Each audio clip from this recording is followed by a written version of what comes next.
I go to seek a great perhaps. The prospect of that which is unknown to me seduces me, its potential beauty as palpable as reality, and so I follow, wrapped in its silky talons, my senses dulled by the thickness of its perfume. It pulls me along any which way it so pleases, and I follow along any which way it so pleases, satisfied with simply being led away from the dullness that had until so recently defined my existence. Friends befriended out of social necessity, parties attended out of sympathy, perpetually passing each day passively. And so I choose to leave what was for many years a home to me, in order to pursue a greater maybe. I go to seek a great perhaps, and in doing so I meet the Colonel, a man solid in heart and mind, the fox with its saki and slanted eyes, and the daisy with Mona Lisa's smile. She was an enchantress of a different kind, surrounded by a fog of mystery that would never truly rise. And as she led the way, I followed close behind, running after her in this labyrinth we call life.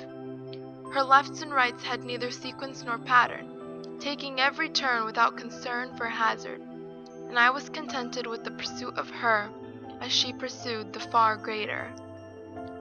But at one point I lost sight of her, and she ran far ahead of me, straight and fast into the abyss, where even the restless must rest for all eternity.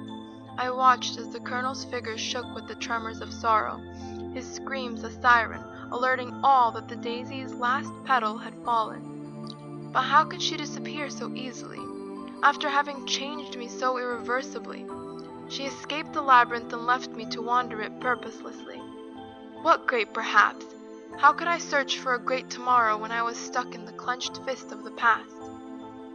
I went to seek a great perhaps, and for a while I came close, but then I was left staring over a precipice, morose. The daisy has wilted. All that is left of her is a residual memory, and even that will one day fade completely.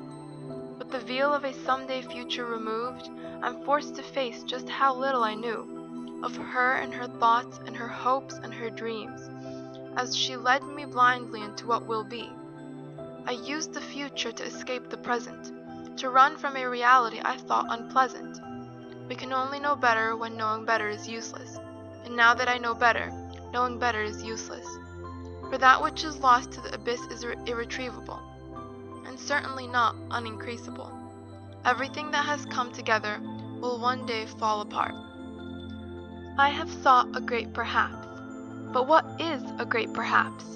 Is it a person or a destination, an end or a beginning? Is it an answer to a question, a paradigmatic subversion? After my long journey, I have realized that it is just that, a journey, an adventure, a quest, and every step of that quest is a great perhaps.